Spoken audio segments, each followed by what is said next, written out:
তোমরা তাদের সাথে লড়াই করো। আল্লাহ তাআলা আসলে তোমাদের হাত দিয়েই ওদের শাস্তি দেবেন এবং তিনি এভাবেই তাদের অপমানিত করবেন।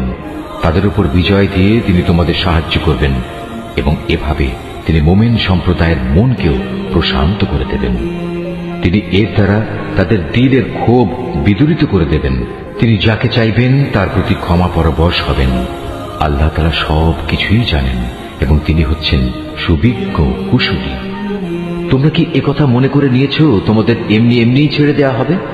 অথচ এখনো আল্লাহ তাআলা ভালো করে পরখ করে নিননি যে তোমাদের মাঝে কারা আল্লাহর পথে জিহাদ করেছে আর কারা আল্লাহ তাআলা তার রাসূল ও মুমিনদের ছাড়া অন্য কাউকে বন্ধু হিসেবে গ্রহণ করেছে। বস্তুত তোমরা যা কিছু করো না কেন আল্লাহ তাআলা সে সম্পর্কে সম্যক অবগত রয়েছেন। মুশরিকরা যখন নিজেরাই নিজেদের কুফরির কথা স্বীকার করছে তখন তারা আল্লাহ তাআলার মসজিদ আবাদ করবে, এটা তো হতেই পারে না।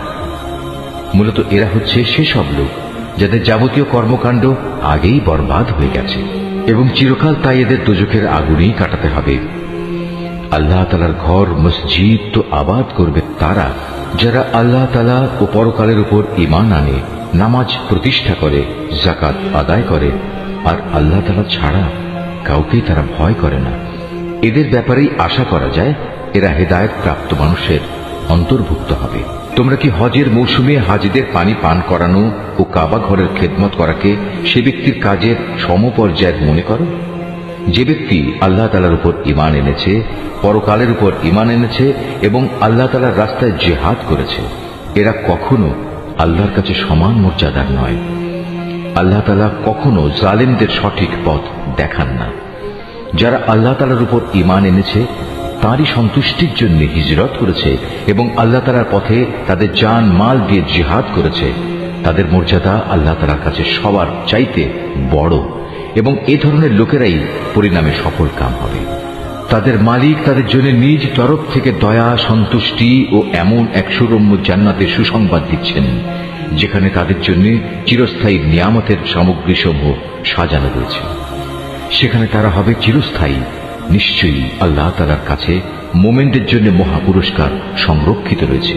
হে ঈমানদার ব্যক্তিরা, যদি তোমাদের পিতা ও ভাই কখনো ঈমানের উপর কুফরিকেই বেশি ভালোবাসে তাহলে তোমরা এমন লোকদের কখনো বন্ধুরূপে গ্রহণ করো না। তোমাদের মধ্যে যারা এ ধরনের লোকদের নিজেদের বন্ধু হিসেবে গ্রহণ করে তারা হচ্ছে সুস্পষ্ট জালেম। হে নবী, বলো, যদি তোমাদের পিতা, তোমাদের ভাই, তোমাদের পরিবার পরিজন ও তোমাদের অর্জিত ধন সম্পদ এবং ব্যবসা বাণিজ্য যা অচল হয়ে যাবে বলে তোমরা ভয় করো, তোমাদের বাড়ি ঘর সমূহ যা তোমরা একান্তভাবে কামনা করো, এগুলো যদি তোমরা আল্লাহ তাআলা, তার রাসূল ও তার পথে জিহাদ করার চাইতে বেশি ভালোবাসো তাহলে তোমরা আল্লাহ তাআলার পক্ষ থেকে তার আযাবের ঘোষণা আসা পর্যন্ত অপেক্ষা করো। জেনে রেখো, আল্লাহ তাআলা কখনো ফাসিক সম্প্রদায়কে হিদায়াত করেন না। আল্লাহ তাআলা তো বহু জায়গায় তোমাদের সাহায্য করেছেন। বিশেষ করে হুনাইনের দিনে যে সাহায্য করেছেন তা স্মরণ করো। সেদিন যখন তোমাদের সংখ্যাধিক্য তোমাদের উৎফুল্ল করে দিয়েছিল অথচ সংখ্যার এই বিপুলতা তোমাদের সেদিন কোনোই কাজে আসেনি। জমিন তার বিশালতা সত্ত্বেও তোমাদের উপর সংকুচিত হয়ে পড়েছিল। অতঃপর তোমরা একসময় ময়দান ছেড়ে পৃষ্ঠ প্রদর্শন করে পালিয়েও গেলে। অতঃপর আল্লাহ তাআলা তার রাসূল ও ময়দানে অটল হয়ে থাকা মুমিনদের উপর তার প্রশান্তি নাজিল করলেন।